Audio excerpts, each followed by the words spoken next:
talking about building a modern security organization, security engineering organization, I wanted to embarrass Zane with some sort of, biography of some sort. As I mentioned, Zane is currently at Signal Sciences. This is a company that he started himself. Can't say much about that because you guys haven't done anything yet. We got a logo. We've got a logo. Look at that. Got a logo. Yeah. They got, they went on 99designs.com. Paid $99 and got an awesome logo. Zane also, according to his biography, has been featured in notable media outlets such as the BBC, Associated Press, Forbes, Wired, CNET, Network World, and SC Magazine. Presented at Black Hat, RSA, Usenix, Velocity, Microsoft Blue Hat, SANS, OWASP, QCon, and has given invited lectures at Facebook, Goldman Sachs, New York University, and Reykjavik University. That one's just there to throw you off. Duo. Yeah. And Duo. Get that Duo to the top of that list. Other fun facts about Zane. Previously, he was at Etsy, where he prevented a lot of cross-site stitching attacks. Yeah, I stole that one from Zane. The other one was sequin injection. Oh, yeah. There we go. There we go. If you haven't seen Zane's past presentations, they're full of trip yarn, trip wire tools. Really, really lame stuff. But Zane wrote a book on mobile home security. Mobile home security, I think. I'm not sure if I'm reading it right. He was also, there's a very prestigious award by SC Magazine. You guys all subscribe, right? They have a top influential security minds, and back in 2012, Zane just barely missed and got an honorable mention. So we're very proud of him. But no, Zane's a very accomplished individual and is a thought leader in his space of security engineering. So we're happy to have him here. And I've never heard that phrase said about laughter. Lot leadership? You're a lot leader. So come on down, and I hope you guys enjoy the presentation.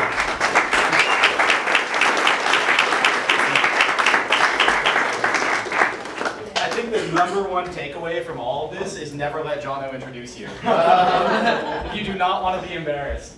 Hi, I'm Zane. Kind of like you said, I built and led the Etsy security team for the last 3 years, and really that's what this talk is about. It's about learn from my pain. So learn from what were the lessons learned out of that? What were the lessons learned out of building and adapting a team? And that's really kind of focused around continuous deployment and DevOps and all that. I'm going to jump into that on the next slide. So really, for us as security teams, oh, by the way, shout out questions as you have them. I totally hate it when people just talk on forever and ever and ever and don't make time for questions. And also, it's such a small room that you're gonna have really good chances of heckling and throwing beer bottles at me if it starts to suck. So you can look forward to that. That's good too. Yeah, exactly. No, again, don't get introduced by John. Okay, so for all of us running teams, this is for all of us on teams. This is really, our world has changed in 3 particular ways. And the first is that this shift to continuous deployment, right? That code deployment is really now becoming something that is, for all intents and purposes, near instantaneous.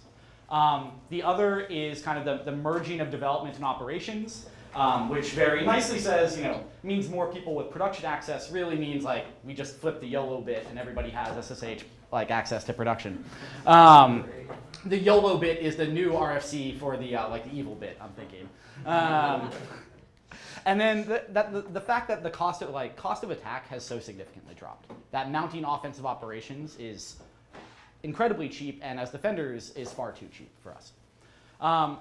So I'm going to kind of walk through, this is almost kind of an agenda here as well for us. So I'm going to talk through around code deployment, I'm going to talk through around development operations, and then I'm going to talk through how do we start to impose cost of attack.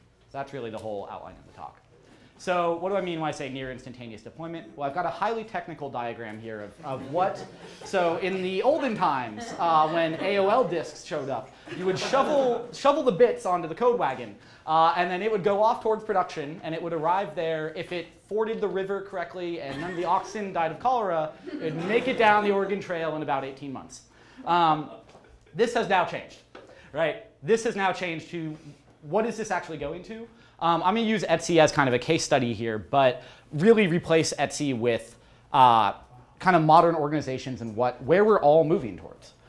Even for large, incredibly large existing organizations, as I've had conversations with them as well, this is where things are going. So in Etsy's case, Etsy pushes to prod about 30 times a day. And that's not individual. I'll go into this a little bit more in a second here, but this is groups of change sets as well. So this is not just one change to production. This may be, each one of those is maybe 5 to 8 groups of change sets. Constant iteration. So I'm going to go through all 3 of these things here too. Constant iteration in production. And this is really the change, right?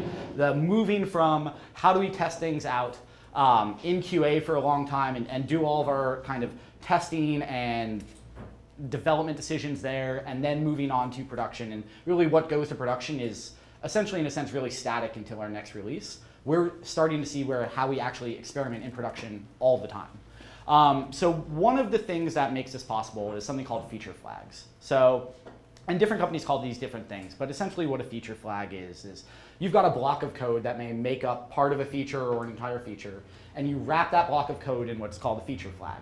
And all that feature flag does is say, like, okay, am I configured on, or am I configured off, or am I configured as part of a ramp up, which I'll get into in a minute. And so that code may be, if that's configured off, that code can be sitting there on production, but it's not running because it's configured off.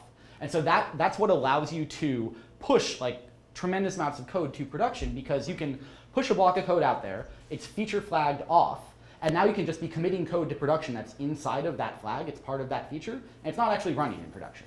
And so that's what allows you to incrementally push parts of a feature out. Now that sounds kind of weird at first, of like, well, why would you be doing that if it's totally turned off?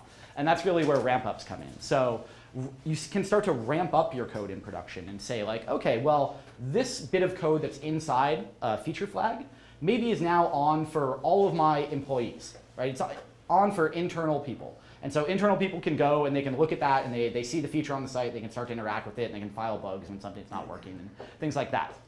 And once you're starting to feel more comfortable there, you're like, okay, let's start ramping this up to either maybe a whitelisted set of users who have like opted in to trying early features or things like that. Or, okay, now we've made it past that, let's even start ramping it up to the general population now. And so this is what happens when you see, when you're going to a site and you're going to Etsy or Facebook or Twitter or any of these sites, and you see something different that your friend doesn't see. Right? That you've got some feature available that they don't have, or that when you go to use a feature, it suddenly looks completely, you've got the totally new like profile layout, but somebody doesn't, like your friend doesn't have it yet. This is what's going on here.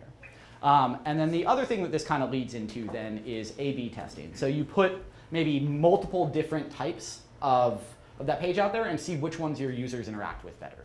And which one kind of meets the goals of what you actually have for all this. So this is why you start moving to really much quicker development cycles here, is because you can do all this stuff in production that we traditionally did in QA, in development, in staging. So this was my face on the first day, right? This is now security's reaction to this.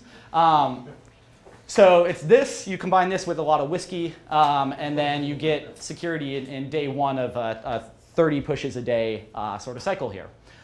What I came to realize and internalize is actually the opposite is true. Right? That now actually, everything is actually okay. Not only do I drink the Kool-Aid, I stand up at random places and dispense the Kool-Aid on this. And the Kool-Aid is lovely, try some. And the reason, the really fundamental shift that took me probably embarrassingly far too long to come to, is that vulnerabilities occur in all development methodologies. There's not been a practical development methodology, whether it's waterfall or agile or you name it, whatever we want to call it this week, that doesn't produce vulnerabilities. The key is to realize that that happens in everything, but in continuous deployment, there's no such thing as an out-of-band patch anymore. That, like, we should throw a party about that fact. How many people have lived through the days of out-of-band patches, like, and have been on call, more importantly, have been on call when you had to push them, right? There goes your week. If you're lucky, there goes your weekend. In reality, there goes your next week and probably the next week after that too, right? And this was really the turning point for me in understanding this, that when your organization has to scramble to fix a vulnerability, it's no longer a mad dash because you are on a very set like 6-month release cycle, and anything that's outside of that release cycle is just pandemonium. You're just pushing to production. You're already doing that 30 times every day. Maybe it's a hungover Friday and you're doing 20 that day, but you know, like whatever. it's not unusual, right? It's something that you're just able to do all the time. And so when that random security vulnerability comes up that is completely world-ending, that you'd have to page everybody awake at, it's just another day of deploying. And so that really compares back to, I loved this quote, and you can notice the former highlighted there. Right, where you have to, when all you can do to react is say, okay, we will go on the total emergency release cycle. That will be ready in 6 weeks. That was Duo, right? That was not Duo, for the record. For the record. No, that was amazing. Oh, God, that was amazing. That was actually for an XSS. That took 6 weeks to fix an XSS. That was special. Yeah, we'll say. Yeah. So that's really the shift. Like that's, I'd say, the biggest takeaway of the whole kind of first bullet point of this talk is that thinking about the fact that even though code is shipping faster, you're not actually losing control. You're gaining control in a lot of different ways. And I think that's kind of the larger part of our shift to continuous deployment and our shift to DevOps is that it feels like the traditional enemy of security, and it's actually not. We actually get much bigger wins than we realized. So what makes continuous deployment safe? It's the same things that, well, what makes it safe from a security side is what makes it safe from just an actual code deployment side. It's when you have continuous deployment, you also have continuous monitoring, right? You're not just releasing to production randomly and being like, well, seems good, the phones don't ring, so like, we're probably good. Also, step one of a startup, no one has phones anyway, so you have no idea if anything's actually broken. But when the checkouts graph goes off a cliff, you know that something probably broke if you're an e-commerce site, and that's something you want to go address. And so that's where you start to shift the responsibility of that, of going back to kind of the waterfall model of you're a developer, you're in a, let's say, a 12-month release cycle or a 6-month release cycle. You write a bunch of code, you ship it over to QA, and you're done, and you're moving on to your next stuff. And like six months later is when your code actually goes out into production. So when it breaks, not only do you don't even have any memory of what it actually even did in the first place, right? That was 6 months ago. You've written 3 features since then. Like, who knows? Versus as you're responsible for releasing now, right? As you're shifting to this. And so now when you hit the push to production button, you're the one watching the graphs after this because it's your code and you know exactly what you just wrote. And so the shift as you go to faster release cycles is you no longer have to package up a bunch of code that you spent weeks and months working on. It's now like, oh, okay, I wrote some code for an hour, I tested it for 30 minutes, now let's push it to production. You can start to release much smaller change sets because it's what you can feel very comfortable in testing and owning yourself and pushing to production. So do you have that all back with like unit tests, that automated testing? I think there's not a single person who would stand up on stage and say, no, we don't have any testing. So yes, there's definitely testing. The real answer is there's never as much testing as you'd like, right? So I think that I love very test-driven development cultures where you're definitely writing a lot of testing as you go. And yes, you definitely need to back that with unit testing. Just backing general release cycle with unit testing. The messy reality is that it's never as much as you'd like. Yeah? You mentioned a moment ago, you said, it's your code, you know what it is, you just wrote it. Do you think there's a possibility that it's your code, but you don't really know all it should? Have you seen my code? That's, yeah. Just a question, you know what Yeah. I'm saying? Yeah. Alternate perspectives, right? Absolutely. So, sorry, I'm going to start repeating the questions for the live stream.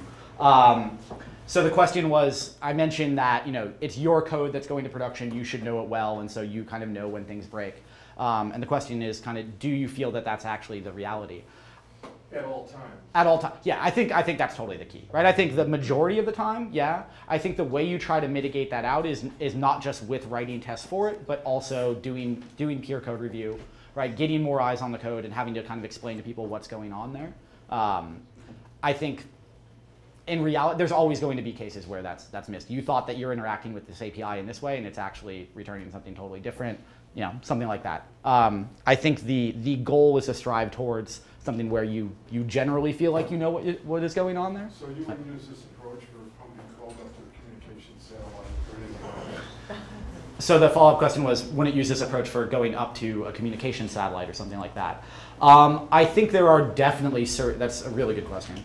And I think there are definitely environments where you start to go into kind of more formal, proven code methodologies. Yeah, this is not, just because when I stand up here and glibly say we're all going this way, obviously we're not all going this way. just most of us are going this way, right? So yeah, I think that's a really good point. Yeah. Actually, you answered one of the questions. How do you balance separation of duty? Yeah, separate. That's a really good one. So the question was, how do you balance this with separation of duty? Mostly you annoy everyone with that. Everyone on every side of the fence gets annoyed, especially PCI in this. Oh, that's lovely. As PCI is kind of an aside, you scope that out as much as you possibly can so that it doesn't destroy your general development cycle. In reality, I don't think I have a quick one-line answer to that. It's a really good question. I think balancing it with separation of duty, the other way you can kind of think about that problem, and the way I've thought about it in the past, is trying to step back and rethink the separation of duty problem a bit. And it's not necessarily the classic two people have to turn a key sort of thing, right? It's the now, maybe one person can turn the key, but you've instrumented, or one person could turn both keys, but you've instrumented enough where that lights off enough alarms that it's unusable for the person to do that, right? It's starting to move towards a instrumentation-based approach in the areas where you can, right? It's not all things that you can say like, oh, we don't need separation of duty anywhere else now. But in certain spots where traditionally we did separation of duty, maybe you can now get away with that if it's just one person, but you've instrumented the environment so you know what's going on. Does that answer your question? Cool. Are you able to address that by just like modularizing things, or I don't know, when you deploy, is it just kind of like everything, or do you just like sections that have been developed recently? So is it piecemeal or just like all at once? Yeah, so as far as the deployment is, like, is it piecemeal or is it all at once? I mean, you're deploying the recent change sets like that. I don't know that I have a good answer to your question. So it's actually like incremental releases, or is it monolithic packages that you push? Oh, I get you. Yeah, it's much more incremental. That's really where you gain speed from. As you're going like major feature releases, you end up kind of falling back to kind of a waterfall model there anyway. So the incremental is you're pushing small, incremental changes, and then you're ramping it up 1%, 2%, 5%, and that's the way you're kind of gaining confidence in it. Yeah. So with the graphs, you're watching these changes go out, Yep. and you see any kind of changes in the graphs. Do you feel like there's a bit of a gap here in as far as like security bugs are concerned? Because it's not like if you're going to turn on a feature, you're going to send it out, and all of a sudden, oh look, 5,000 new XSS attacks came in. Then you turn it off, and it's like, oh, they all disappear. So I feel like there's a bit of a hole, a gap in that kind of visibility. Yeah, absolutely, and yes, someone should really start a company around something like that. Yeah. I'll pay the $20 later for the question. You're good? Okay, cool. Yes, absolutely. Instrumentation is the name of the game. I remember you mentioned some monetary metrics that you guys displayed. Can you talk about that, or? So there's a couple. I'll stay a little high level. There's monetary metrics around. I mean, if you're an e-commerce site, you're watching the money that's going through the site, definitely. There's monetary metrics from the security team side around bug bounty payouts and things like that. And I'll leave that answer there. Good question. So, I mean, I really like the parallel to, it doesn't come out, it's a little dark here, but to aviation here, right? Like, you can fly the plane without any of the graphs or anything like that. Just landing's a bit difficult. It's the same thing with pushing code to production. Like, you can push code to production without any of the graphs. That's totally fine. It's just then allowing your users to still use the site afterwards can get a bit difficult. If you're interested more on the continuous deployment stuff, I'd definitely check out, there's a whole bunch of great, I mean, I'm going to plug Etsy on that, but there's a whole bunch of great talks from Etsy, from Netflix, from all sorts of folks. I pulled this one from Mike Britton's talks on continuous deployment. It's a really great deck. I totally recommend it. So where this is showing, your question was a great lead in there actually, is that the things that allow you to do continuous deployment are the same things that allow you to start to do security in these environments. And the whole continuous monitoring and everything can really be used for security as well. So one of the biggest takeaways we had here as well is not just surfacing security info for the security team, but surfacing it for everyone. So here's the key also. Always include Grumpy Cat and definitely at least one lens flare. And you're mostly good with that. But the point of this slide, aside from Replicat, is that this sits on a dashboard that is seen by like most of the engineering team at Etsy, right? It's up on a public dashboard along with like those other dashboards. And that starting to make security an inclusive thing that's not just the province of that one weird team over there that never talks to anybody. Making it, it's, the example I really like from that is it's very different knowing that you're abstractly, as a developer, knowing that abstractly your code is on the internet and it's going to be attacked. And it's a completely different thing walking back to your desk from lunch and watching a graph spike off the, like, through the top that you're getting, that your code is being attacked with like SQL injection right now, right? It's a very, it turns a abstract thing into a very concrete thing. The other way that this was summed up was by Nick Galbraith of just don't treat security as a binary event. And what he means by that is a lot of organizations tend to view security as we're owned or we're not owned, right? Either Brian Krebs has just called us or Brian Krebs has not just called us. Don't treat it as that. These graphs are not binary events, right? This is, all right, there we go.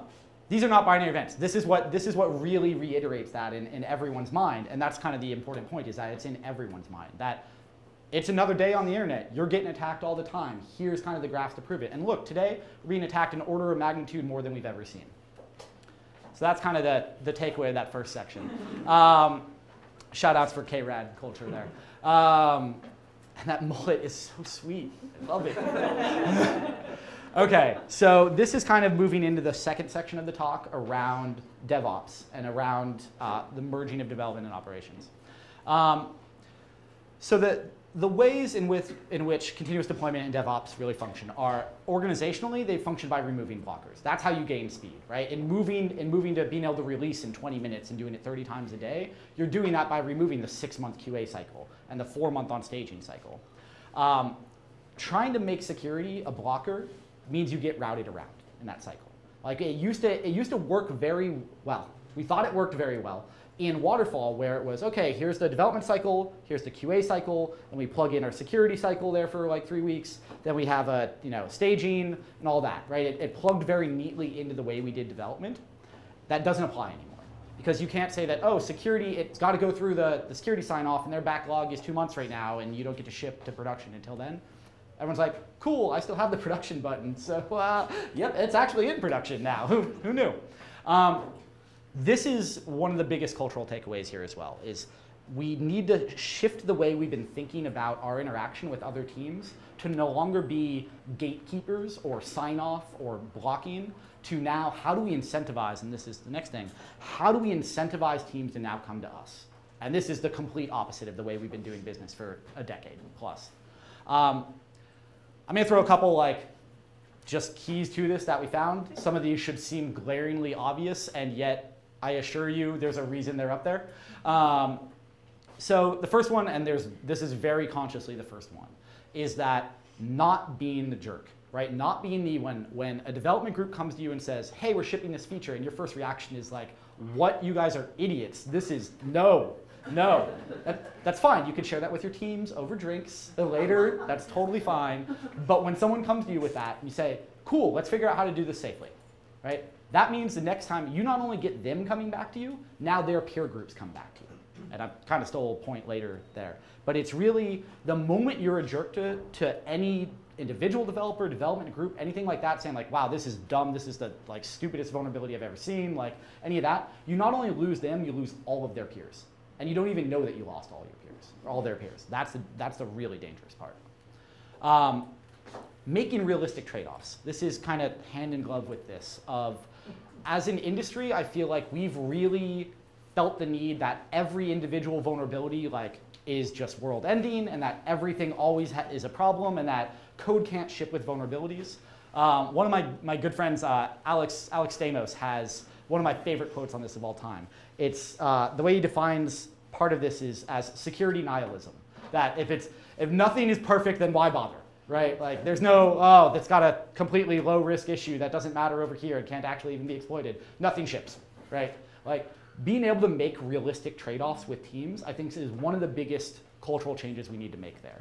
And it really buys you, I hate strategy and tactics, but that's the closest example I can give here, is that you win with a strategy here by choosing tactics that allow you to like ship low risk vulnerabilities. Because when a team, let's say you did number 1 really well, and a team's going to come to you before a feature release and say, hey, can you check out our stuff? Like we got a few days till release anyway. Let's pretend you can react in a few days. And you go back and you say, okay, there's a dozen issues in here, but and they're all low risk. You can't ship until they're all fixed. They're not coming back to you. You're a blocker again. If you go back and you say, there's a dozen issues in here, 10 of them actually don't really matter that much. Like if you guys can get these fixed in the next month or two, like as you're having like people come through and work on bugs of your team or anything like that, but here's the one that actually matters, and here's why it matters. Being able to explain that means that you're actually capable of making trade-offs like any other human being on that, and that people that's really how you start to earn trust with development groups. So that kind of feeds in the next one of being able to coherently explain the impact of that, right? Of that one that's a high risk, not doing just the example of like, oh, well, there's weak input validation there. Cool, what does that actually mean, right? Oh, here's what it means, is that an attacker could do this and then land on this system and from there get this. It's like, oh, okay, I get why you're making such a big fuss out of this, right? Being able to really explain like, this is how whatever we're holding, whether it's our users' data or whatever it is that we're protecting, this is how it's compromised via this issue, and that's why this one actually matters.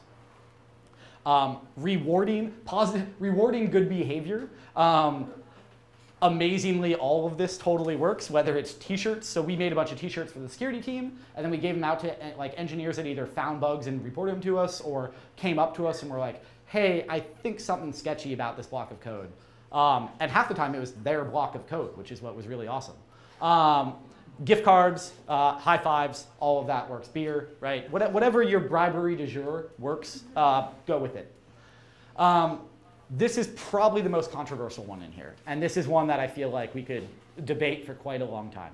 But I will boldly throw it out on the screen, which is taking the false positive hit yourself as a team, right? I kind of consider this the classic tooling problem, where I've seen so many organizations deploy some tool. They run that tool, it gives you a list of 10,000 issues, and you say, great, forward, development team leader, right? And some development group gets the PDF with 10,000 issues in it. Of course, 9,985 of them are false positives. But the real ones that are buried on page 742 and 867 are actually real and matter. Taking the false positive hit yourself and only going to development groups when you have real issues. It's what you're trading off there is you're trading, it's not actually a trade-off, it's actually like kind of a false thing. But what you think you're trading off is a time delay because you're having to go through and find all those things versus like a quality signal to noise. In reality, why you're not making that trade at all is that the development groups that you're forwarding that to are just hitting delete on that email. Anyway, right? It's like, oh, mark as spam, right? Like, cool, security team just sent us another PDF. Anyone need like to adjust their monitor by printing it out? Like what? I don't know why they keep sending this to us. Being able to, when you walk up to a group, their reaction is not eye rolling and be like, what are you bugging me with now that doesn't matter at all, versus, okay, if they're here, something that's actually like real, that's the thing to go for. And then scaling via your team leads. So you're obviously never going to be able to scale this. Like this step is kind of the scale killer, and that's where I feel like the debate really is. The way in which I've seen this work is scaling via your team leads, so that you're always going to be adding general engineers faster than you're adding to your security team. So the way in which you do that is you build relationships with your team leaders so that security becomes part of that team's culture. So that when that team adds new engineers, security is part of it from day one. And the way in which that manifests itself is, junior engineer just joins, or senior engineer, it actually doesn't matter at all. Engineer just joins a team. They're going to push like their first code push or their first like major feature release or something like that. And their team lead or their peers or anyone else on the team says, oh cool, what's security have to say about that? And their first reaction is usually like, why would you ever talk to them? Like what? I mean, it's kind of like the lawyers, except I totally endorse that. Just never talk to lawyers. That's on TV, never mind. So the way in which you scale that is that kind of peer pressure, right? That's how our team operates, our development team operates by talking to security about this. And the next time they're releasing a feature, they're going to go talk to security. And then next time a new engineer joins and they go to release, that new person now talks to them and says, what does security have to say about it? That's the way you actually build scale on Cool. Next section. So really kind of moving into the DevOps side of it now. So everyone has a very simple access policy when you get to start a company, which is great. Everyone accesses everything because everyone is doing everything. The dirty secret of this one is that, I put in startups there for the slide. The reality is almost everybody, right? It's like the amount of people with access to production is huge. As you grow, you're going to have pressure to start to institute access control policies, whether that's regulatory pressure, compliance pressure, just trying to not get owned as much pressure, whatever. The main key to remember here, and the way you don't burn bridges with everyone in the organization, is you can take away access but not capabilities. And there's a very important difference there.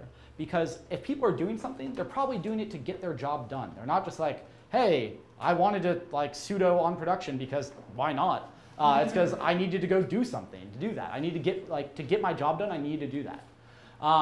So that I kind of boiled it up to a general methodology, and then I give a specific example of it after this. So the general methodology is, as you're going in to institute kind of access control policies and things like that, figure out what the capabilities are that people are actually using what you think of as an egregious abuse of access, what they're actually doing it for. Build, this is where you go spend your time now, is go build an alternate way to do that, but in a safe way that either you can instrument or you have better access control and audit logs over, whatever. Build a safe way to do that. You transition the organization over to the new one, and then you alert on unsafe usages of the old one. And this is where it starts to get, this one gets a little fuzzy here, because you can either instrument it and alert on uses of it. Really steps 5 and 6 are okay, now block it, or add additional access control to that, right? Or add okay, maybe it's still allowed, but now you roll out 2-factor auth, say for example, choose Duo for that. So this is where it starts to get fuzzy. These are the ones that I feel are the same across all of them. So a specific example that I've run into at just a number of organizations are SSH access to production systems. And so why do people normally, there's a few reasons why people typically do it. The most common one I've seen is to be able to view error logs, right? Some bug report came in, it was happening, of course it was happening in production. You need to be able to view the error logs to figure out what happened.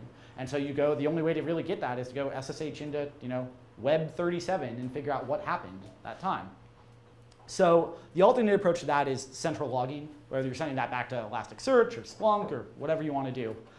Sending that back to there, publicizing that new tool into the organization, hey, you need to go view error logs? Cool. Go to Splunk, go to Kibana, go view it here, and here's how you get the data that you actually needed. And then after that transition, then you maybe alert on logins to production systems. The way you start to dial that down is okay, by anyone who's not sysops at first, and then maybe even by sysops as they need it less. Maybe you then cut off access to anyone who's not sysops. That's where you can start to really restrict it down. But the key here is you're not taking away the capability of what people were doing this for in the first place. Okay, final section. It was way too long until we got to a Corgi slide, so I'm glad we made it here. It's not the final one. I'm going to break this down into 2 things: bug bounties, and then attack simulations, and why that doesn't actually mean pen testing. So bug bounties. They are a fun adventure. They are actually incredibly useful. I really strongly recommend them. Having gone through one, I still recommend it. You, as I will get to in a minute, you won't sleep for 3 weeks, but after that, you're good. I really strongly recommend it. I'm going to kind of steal from the end of this right now, but why not? Both of these things, the kind of theme of attack simulations and bug bounties, they are the part of the feedback loop into your entire program, right? All along, how I feel this kind of as a theme together is you're trying to make good choices at code, you're trying to make good choices at operations level, all the while as things are going in production, and then how do you know your systems and your approaches are actually working? You need feedback into that. And so these are ways in which you drive feedback. Yeah? So you talked about security organizations saving the false positive hit. Opening up a bug bounty program is often a giant invitation to a flood of false positives. There's an understatement. Yes. Yeah. Do you have any tips on dealing with that? Yeah, let me go a couple slides ahead. So the question was, I previously talked about having the security team take false positive hit, launching a bug bounty program seems like a great way to invite a whole lot of issues that you've got to triage and all that. Could not agree more. Do I have thoughts on that? Yes, let me go a couple slides ahead, and if I don't really hit that, then throw something back at me. So the two most common concerns I've run into organizationally around launching a bounty program are either budgetary or risk. Budgetary, the interesting thing here is that money is actually almost never the main motivation for participants in a bounty program. It's usually the secondary motivation.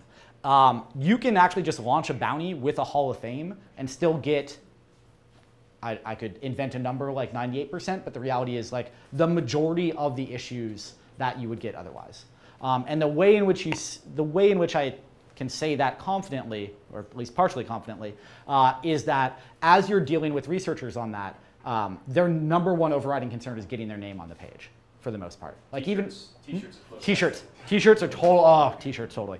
Yeah, you will become a T-shirt company if you launch a bug bounty program. That's the other concern. I left that one off. Yeah, it's definitely Hall of Fame and swag. Yep. Risk of inviting attacks. This is great. I mean, you're on the internet, so you already get a free pen test. You just don't get the report. Now you get the report.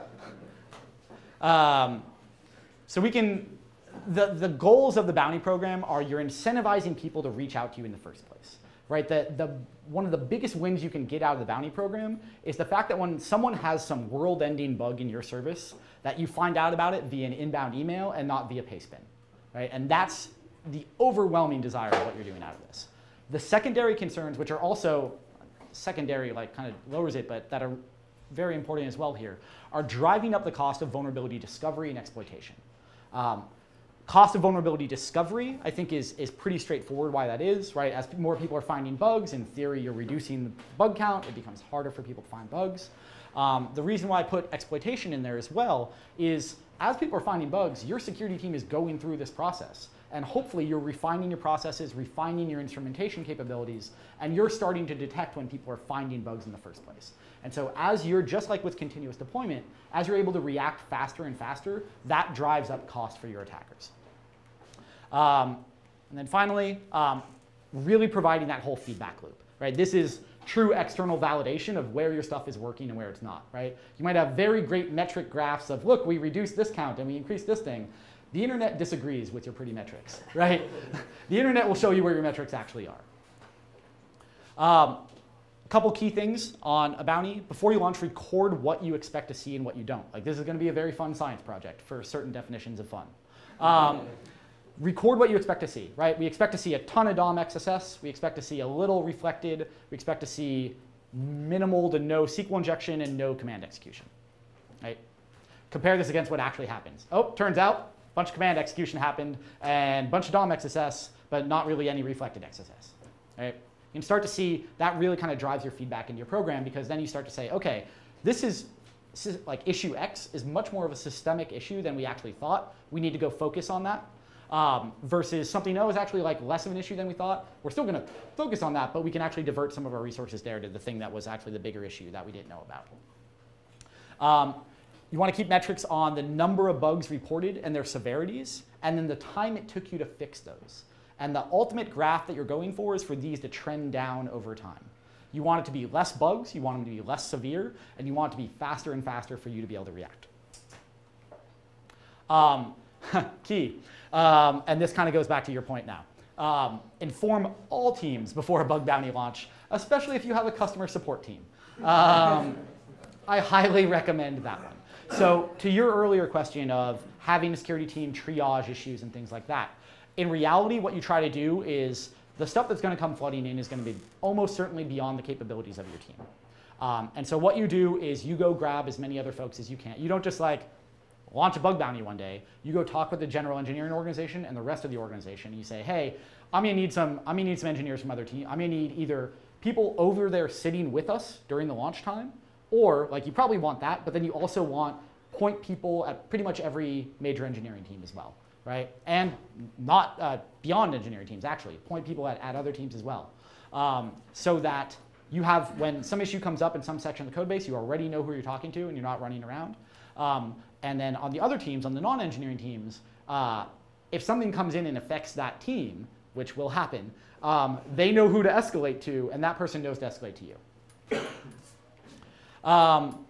This one was interesting. Attacks will start almost immediately. In our case, it was 13 minutes. It was 13 minutes, and that was not a coordinated press release, news story, bug bounty launch. That was a comment on Twitter.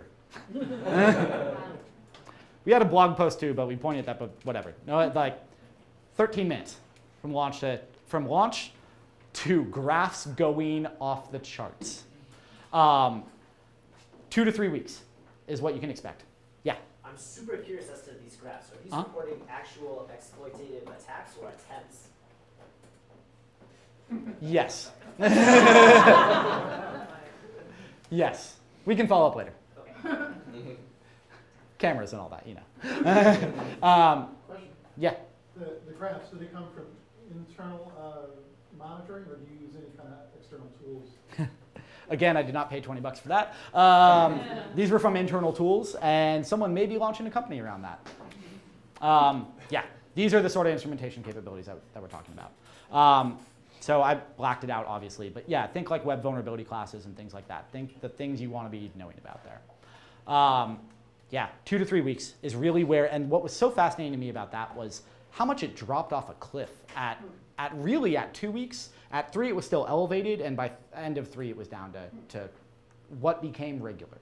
Yeah. A question for you. I don't recall where Etsy actually does their, puts up their own data centers or not. But if you're actually purchasing Amazon or what have you, do you find that you're really driving up your cost during it because of all the activity, not much revenue to show for it? Oh, that's a really, so the question was, if you're hosting in the cloud, do you find that you're adding significant costs by doing this based on the traffic?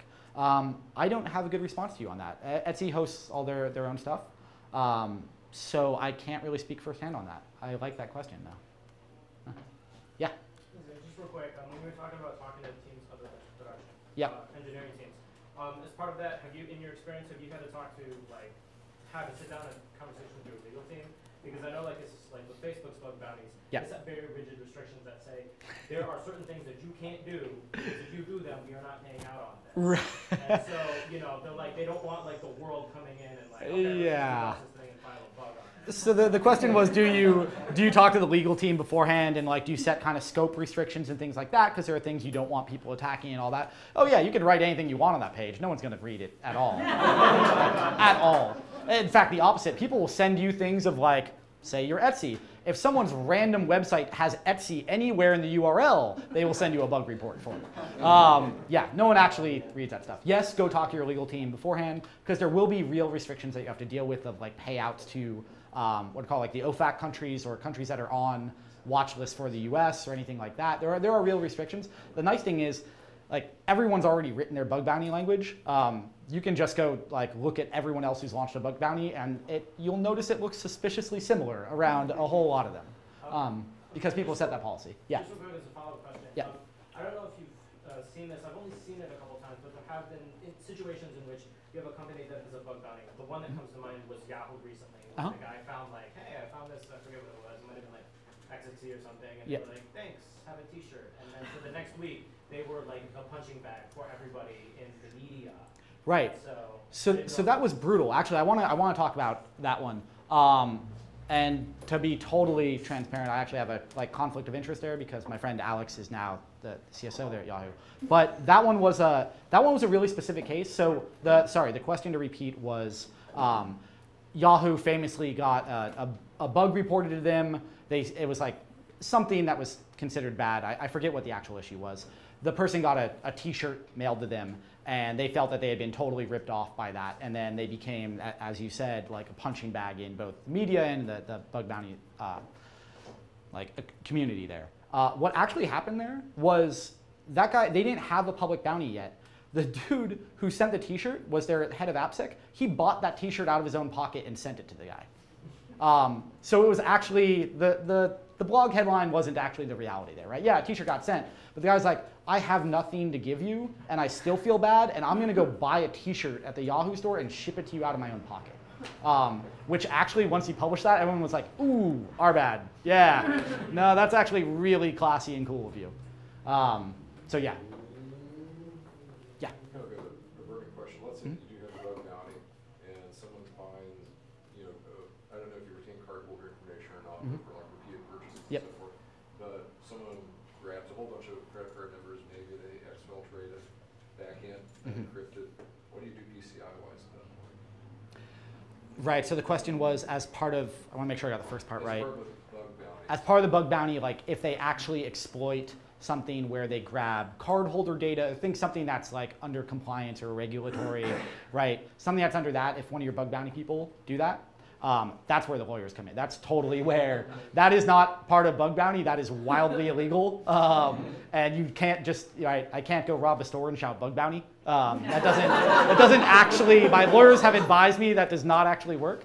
I mean, what if it's the same. What if it's accidental? Like you've invited people to probe your service and they submit some requests and suddenly dump client information and... I don't even claim to pretend to be a lawyer on stage. Bio, I thought. Yeah, You know? yeah, exactly. Novice legal counsel. Right, exactly. Plays a lawyer on the internet. Yeah, this isn't Reddit. I'm sorry, I can't give legal advice. No, this is where the lawyers totally come in. So anything around like to repeat the question a bit, was around anything around the exposure of sensitive information as part of the bug bounty program. Where does that kind of play with legal and everything? I'm kind of hands off at that. That's why you put very specific legal language as part of your bounty. That is almost certainly broken some sort of criminal law. Yeah. Yeah. I would say that I would actually consider a data breach. So the security team would execute whatever the correct protocol to address that. So it's without control. So back to your point, there's a whole bunch of writing in the PCI whenever it's data control or data breach. Yeah. So it would probably be addressed as an incident. Yeah, and you can also, the other way you can, absolutely. So you would treat that as a real incident, was kind of the comment there. The other thing that you can try to do to an earlier question comment was trying to scope that out of your bug bounty. Again, no one's going to listen to that, but like some people do. So saying like, oh, this part of the app is totally off limits, like do not touch that. In reality, that's probably make people go there more. But yeah, that's kind of the risk I mean, what would happen if that happened without a bug bounty? Like it's still the internet. It's still somebody could have been doing that and wanted to like, hey, I was going to report that. We actually had, this is public, mostly public. It's public. We had an issue where, it's actually up on like Reddit, NetSec. We had an issue where somebody discovered a vulnerability. This was pre our bounty. They discovered a vulnerability.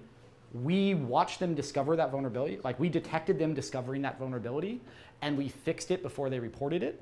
And so that's not as like a bragging thing. The reason why that was interesting was they then wrote in and were like, hey, so I noticed this doesn't work anymore. I was testing from my home IP and I was about to report that to you. Here's the bug report I was going to send you tomorrow morning, but I noticed it doesn't work tonight, so I'm just going to send that to you right now.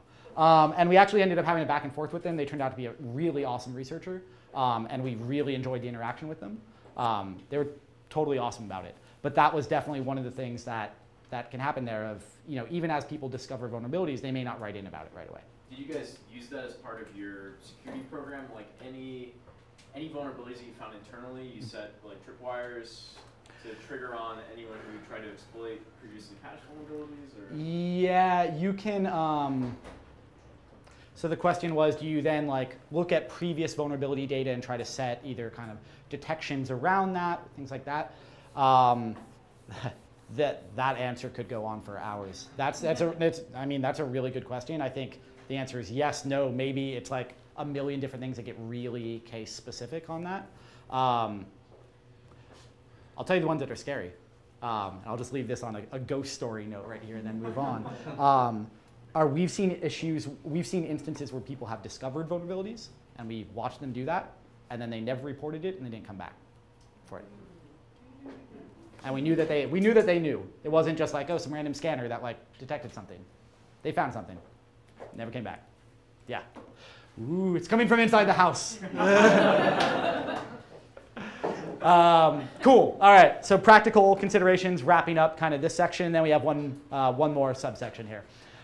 Reviewing. I realize this bullet is pretty vague, but as you're launching a bounty, think about what are the systems that you kind of rely on as a team. Maybe it's some internal like link shortener or some database that's actually running at 99% of capacity, something like that. When you go suddenly get 100x the traffic thrown at it, what's going to fall over? Go do operational reviews for all the sort of stuff that you use before you launch your bounty program. Just like before, like your other groups do before you do a major feature launch or a major product launch or something like that. Like, are our web servers going to fall over? Well, let's go check. Like, are they running at 99% of capacity? Yeah, let's add some more. Same thing. Again, money is almost never the main motivation for bounty participants. I still think we should be, as organizations, we should be offering money. But I think that why I put this in is that if budget is the primary blocker in your organization, you can still launch a bounty without budget. And then you can kind of use what you get from that and go back and say, like, look at what we're getting. We should be able to throw some budget at this. And the key, and this one's so important, the key to researcher interaction is just frequent and transparent communication. It's so important on this. Even if you end up with that issue where it's like, this is legitimately going to take us 6 months to fix because here's why, like having that communication with people and saying like, you're not going to believe this, or maybe you are going to totally believe this. This is going to take us 6 months to fix. As much detail as you feel comfortable explaining, saying like, here's why, here's what our plan is to keep you in the loop. We're planning to email you every month to let you know that this is still progressing, the ETA is still on time, all of that, and not just saying, thanks for the bug, and then they come back 4 months later and it's still there, right? There's nothing more infuriating, speaking as I'd love to say current, but really kind of past researcher myself. There's nothing more infuriating than that. If you're going to go through the whole exercise of kind of goodwill and giving people vulnerabilities in the software, and they say thanks and then never write anything back to you, it's ridiculous, right? It's a slap in the face. So even if it's going to take you 6 months, tell people it's going to take you 6 months. Tell them why. And then keep checking in, saying, yep, it's still on track for 6 months. It's been 4 months now, 2 more months to go. That's really the key. And then the reverse there as well, like, this is great. We expect to have this fixed within a day, within 12 hours, within whatever. You know, just sharing as much data as you possibly can on that. I could not recommend this more. Cool. So, attack simulations. Final section. All right. So this addresses kind of one of the, there we go. One of the, I don't know if it's even pet peeves, but I think one of the disconnects in our industry, which is that pen testing, has become such an overloaded term that it means wildly different things to different people. And that the problems with, and I'll air quote again, pen testing, are really well kind of understood in the offensive community and not as well in the defensive community. So what I mean by that is what I would say the most average definition of a pen test is these days, and I'm going more on the NetSec side of things than the AppSec side of things here, but a lot of this principle still applies on both sides, which is that pen tests today typically result in what I would call, and I think I call it on the next slide actually, vulnerability enumeration, right? You paid us, here's your stack of bugs, have fun, right? The problem is that that's not how attackers actually operate against your environment. When an attacker wants your database, they're not just going this and going like, okay, well, I'm now working my way down the severity chain and I'm doing this and doing that, right? In reality, it's often a bunch of the like most low-risk things chained together that totally own you up, right? And it's not the like severity 5 one that's off on some random system that's not actually exploitable in practice. So rethinking this, and this is why I go to this new term of attack simulations, because if the problem is an overloaded term, you can't just reuse that term and shout louder about it. It doesn't actually work. So attack simulations, the goal of this is really to think about how attackers achieve goals against your organization. It's not the stack of bugs, it's how do they get from point A to point F, when point F is your database. And just to kind of importantly reiterate, the goal of this is not just to show, hey, compromise is possible, because it is, right? If you just need that report to show to your boss or to the VP that, hey, compromise is possible, that's not what this is about. You can probably get that from vulnerability enumeration just as fine. This is about how attackers actually achieve the goals they're after against your organization. So where you're using this is the feedback loop in the way that bug bounties are the feedback loop more on the AppSec side. Using this data to figure out where you're focusing your detection mechanisms and your defensive approaches, right? And I'm jumping ahead a few here, but as you're as your attack simulations are running and people are going through certain ways, that's where you want to focus. So from an organizational side, this complements. I'm not saying like, oh, then we stop doing vulnerability enumeration or anything like that. Like that's ludicrous. You still do that, but understand that if you think that you're throwing your budget at pen testing for the year and you're getting a stack of bugs, you're actually getting a much narrower window of pen testing than you think that you're getting. And then there's all the stuff that we do for compliance, right? It's compliance, we have to do it. So as I tried to distill it down into kind of the 4 keys that we found of running really what we felt to be very effective attack simulation programs. The first one is make it goal-oriented. And the interesting takeaway from that for us was don't just go to your attack team and say, here's all your goals, go do it. Actually have a discussion with them about that. Because this came out in our stuff. It was really interesting. We went to our attack team and we're like, here's what we're thinking of the goals. And they're like, cool. What about these and these also? And I'm like, oh, yeah, that's a good idea. We should totally add that in. Right? So talking with your attack team about that, of how, go to that conversation and say, hey, for an organization like us, if you were an attacker, what would you be going after? And you might be surprised of the different things that show up there. Come up with real attack goals like that. Like I said, read the CEO's email, obtain domain admin, right? That sort of stuff. This is the biggest one, and as offensive people, we love this. As defenders, this is the most difficult one, I feel like. So your full organization is in scope. There is nothing more hilarious to attackers than the concept of scope, right? As defenders, we're like, oh, pen testers, here's your scope. And as attackers, we're like, yep, own them up over there, right? Like, oh, guess it wasn't in scope, but still have a database. The way why this is really tough as a defender is fairly obvious, right? Like, that's risky, right? If you're saying everything's in scope and they go crash a production DB, like, you're the one on the hook for that, right? It gets really sketchy. So the way in which we found what we felt to be the right trade-off, and this is going to change for every organization, but what we felt was the right trade-off is we had a lot of trust in our attack team too, but what we said is, here's what we're going to do. As you get to points where you think that something is kind of risky, right? Maybe it's an exploit that lands 80% of the time. Maybe it's just something where like, hey, we've got this thing that's totally reliable for this platform, but actually I noticed you guys are running one minor version difference, and I know what Murphy's Law is like. When you hit those points, they call a contact. Your attack team calls a contact at the organization. Now that contact can either be someone on your team, or if your team is blind to the testing, which is where it starts to really get fun, right? Because they're trying to detect if you found anything in the first, like if you're running a simulation where your team is trying to like hunt and detect them as well, they call some cutout on another team who's been briefed into all of this. They call and they say, hey, I'll go with a database example. We think we can pop this database. It looks like a production one. We've got this exploit in MySQL for it, for the version that you're running, but it lands 98% of the time, and we don't really want to do that. And you're like, cool, so here's what we're going to do. We're going to go create an account for you on that box, SSH into that, treat it as if you landed from MySQL, like maybe maybe give that account like the MySQL permissions, and continue operating from there. So cut out the risky parts while still allowing the scope to be in there, right? Not just saying like, oh, production's completely out of scope. Like, production is the whole thing that your attackers are going after, right? Production can't be out of scope. Yeah. So that was the biggest thing for us.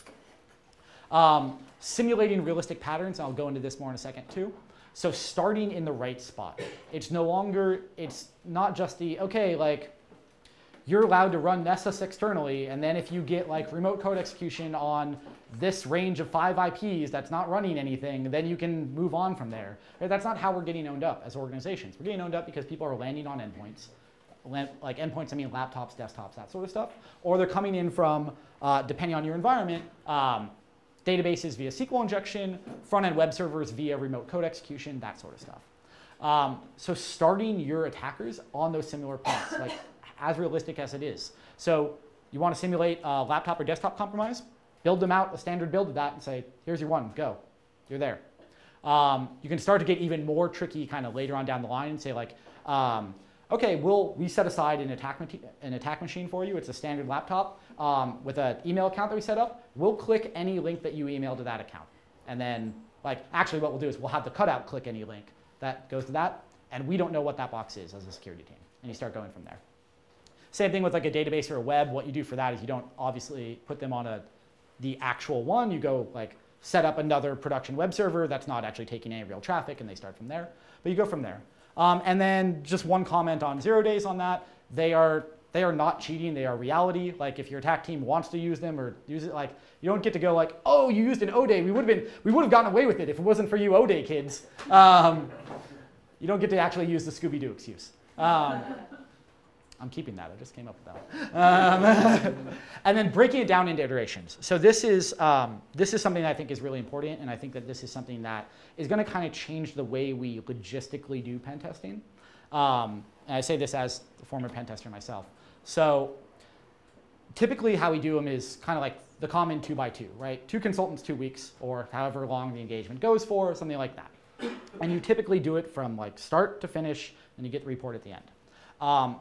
In reality, kind of the dirty secret of attack is you want to go own up some organization, it doesn't take you 2 weeks. It takes you 2 days, right? And so not just spending that whole time very linearly like that, but saying like, okay, as soon as you hit one of your earlier objectives, right? Like you read the CEO's email or you got the payment card database, start over. And then you can either start over for a different objective, or you can start over for the same objective, but with a new attack team. Because what you're trying to do, think back to, this is feedback into your entire security program.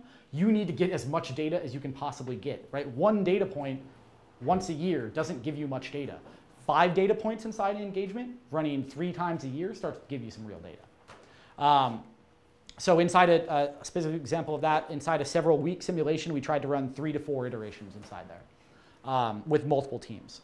So the project output should be, like I said, attack chains. So what you no longer want the stack of vulnerabilities. You want notes from your attack team of, we went from A to B to C, or A to B to D, what steps they took to get there, and why. The why is some of the most important. That definitely gets left out of any sort of vulnerability enumeration sort of report, right? No one tells you why they found the open RDP box. The reality is like, that was maybe the first thing they searched for, because they're like, that's awesome. You can just land there and keep moving.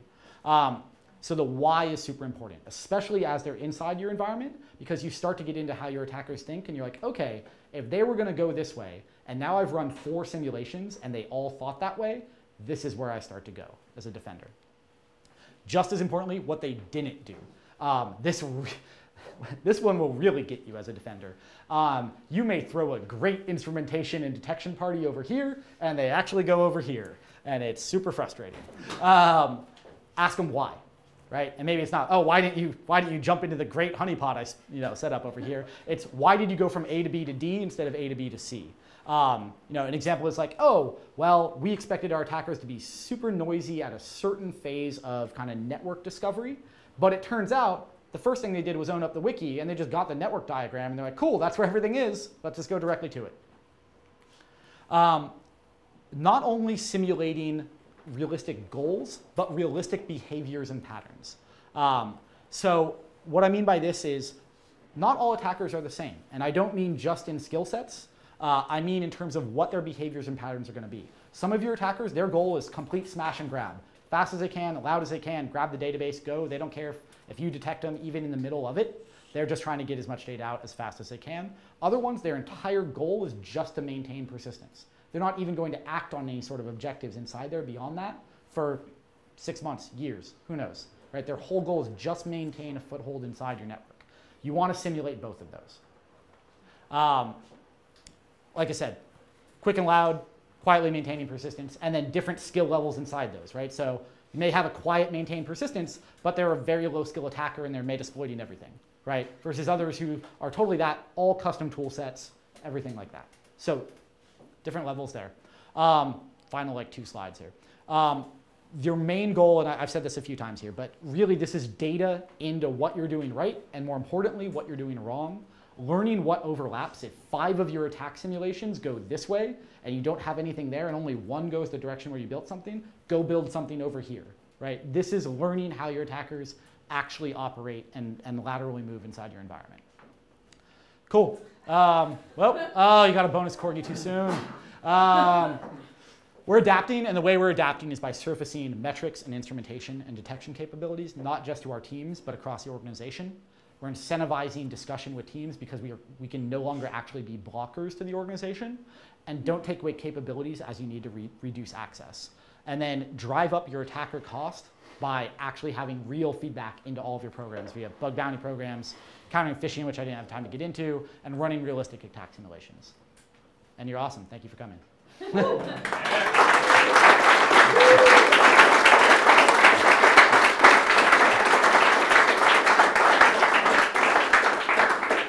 Questions? Yep. So in the last section, when you were talking about changing what you wanted to get out of the attack simulation. Yeah. So if you're a company and you're employing an external consulting firm, say, hey, can you come in, can you pen test this, can you know, go through this. So one, should these slides change kind of what we're looking for from these companies? Because usually like that would be my thing, right? Like my thing is I'm looking at this report and I want to know that you found a remote code execution. I want to know that you found whatever. Should we be changing to start asking more for, hey, I want to know more about your methodology, I want to know more about your process, and then are companies usually receptive to that? Because I kind of almost feel like for those companies, it's like sort of their secret sauce. Right. So great question. I would turn a little bit of what you said slightly differently on that, and that's a really good question. So the question was, as I was talking about attack simulations and that, should we as organizations be changing the way we interact with like our pen testing vendors and our security consultancies and all that? Yes. And we're seeing some of the consultancies change that as well. You're starting to see everyone wants to call it a new term so they can claim they invented the term, right? So like, I don't think really, very few call it attack simulations. Some call it realistic pen test, whatever. You'll see some new term that like they'll be very excited that they invented.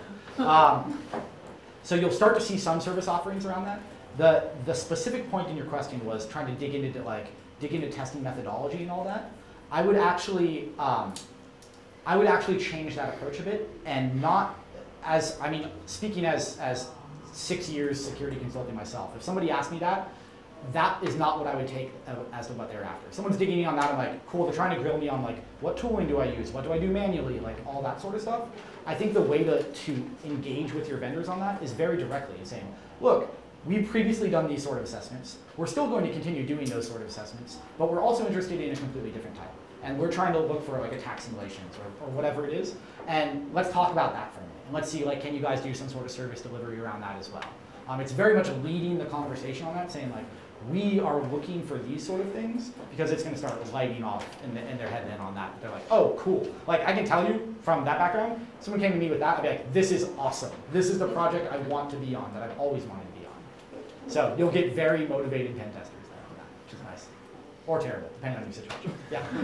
So how do you as an organization kind of develop metrics that are indicative of attacks on your product? And I guess kind of as a follow-up to that, is it ever possible to be over-reliant on metrics? Like if there's ever an attack on your product that, you know, that doesn't show up in your metrics and you go, well, you know, we don't see it, so, you know, maybe that's not as big of a deal or something like that. Yeah, so I think the larger question was, can you be over-reliant on metrics? And can you, well, whatever, I'll just shortcut it right there. Yes, of course. But that's why I think that's where, in my head anyway, that's kind of the progression of this talk and really this sort of line of thinking is that you start out by building those metrics. And that's not just a one-time thing, right? You're not just like, oh, well, we built a graph and we're done. And then you really, that's where it feeds into the bug bounties, the attack simulation. It's the, we're going to go, first we need to know what's going on in the first place. And then progress down the line and building better things, but we also need a feedback loop inside that the whole time, saying what's actually, where are we failing? Where are people finding vulnerabilities? And you use that to drive your, whether it's your static analysis, whether it's your instrumentation. In reality, it's all of the above, right? Like you need as much feedback into your security program as you can possibly get, and as many different ways as you can possibly get. Yeah? So you kind of alluded to what I sense is the difference between what I consider penetration testing and vulnerability scanning. Mm-hmm. And I just wanted to say that, you know, one of the things, I don't know if it's, you know, be careful what you say, the world lines up behind your word, or your words, or the universe lines up behind your word. But very recently, I noticed that I'm scanning Amazon Web Services sites. And what they have us do is actually go through and submit a request for a penetration test, when essentially what we're really doing is vulnerability scanning. Yeah. And that there's a breakdown of this terminology. I also noticed where I work that the idea of using the expression penetration testing versus something like ethical hacking is considered overly aggressive. Maybe it has, you know, X-rated connotations. I don't know what people are taking from this, but ultimately we can't talk about things as real penetration testing. Yeah. We need to talk about things as ethical hacking because it sounds so much more acceptable. Indeed. So I, you know, Yeah. I Associated with the CEH. Yeah. yeah. Yeah. Sorry, go But I ahead. wonder if that's other people's experience, in that I'm seeing things that were set, defined, everybody understood. I also see this with like data loss prevention, that scanning for sensitive data on file systems and in email is considered data loss prevention. To me, that's scanning for sensitive data. Data loss prevention is when I've got something out at the gateway that's watching for social security numbers to exit and it goes, nope, sorry about your luck. Right? I think the larger point there is something that I totally agree with, which is that terms can tend to mean different. So the comment and the question was around kind of the overloading of the term penetration testing and the difference between that and vulnerability scanning and all of that. And yeah, I think the problems are that organizations definitely treat different terms differently internally. And then as an industry, we've also come to overload terms so much that their commonly accepted definition now is not what it actually started out as. In some cases that's good, in other cases that's bad. And in some cases it just means we need to define a term that means part of what we originally meant and still keep the common definition of the modern one. But yeah. Speaking, kind of tying back to the metrics discussion, do you think there's like a diminishing return at some point where, where like metrics-driven defense is kind of at odds with maybe like an effective security program where as you do a better job, you start to drive down your metrics, you reach a point where you can't really prioritize as well because there's no kind of spikes in your graph, so to speak. Right, and I would, this is probably me like totally nitpicking, but I completely get where you're coming from. So the question was around, as you become more metrics driven, is there a real risk that then you're not focusing on the right areas because some graph isn't spiking anymore, and it actually, you really do have issues there still. Or just you're doing a good job and you're driving it down. Like if there's no bugs being reported anymore from your bug bounty program, do you rely less on metrics driven? Yeah, so what I was going to say that I would nitpick on there is I see a very fundamental difference between metrics and instrumentation. Right, I see in my head anyway that like metrics is really the kind of the old school. We had X vulnerabilities this quarter. Now we had Y vulnerabilities this quarter. Now that, and that it's statistics, right? Like there's no finer way to lie about anything than with statistics, right? And so that versus what I feel is kind of the reality of instrumentation, which is where, hey, here's what's actually happening. Right, and so what you need to then get into is how do I refine my instrumentation and how, right? You don't do one or the other, right? It's just like every other area of security, right? You do a lot of different things, and I think that instrumentation is one very key capability inside that, but it's not the only capability, right? You don't go instrument a web app, then you're like, cool, well we're done, like yeah, it's definitely one piece of it, and if you become back to your original point, I think if you become overly reliant on any one particular thing is where you run into problems, right? If we buy the product from Signal Sciences, then we can deploy it and say we're done. Right? No. You need to buy the box checker 9000 from Checkbox Security. There we go. And then you're good. You check the security box. You're done. Good. How much? All of PCI. Okay. All right. Thank you again for coming.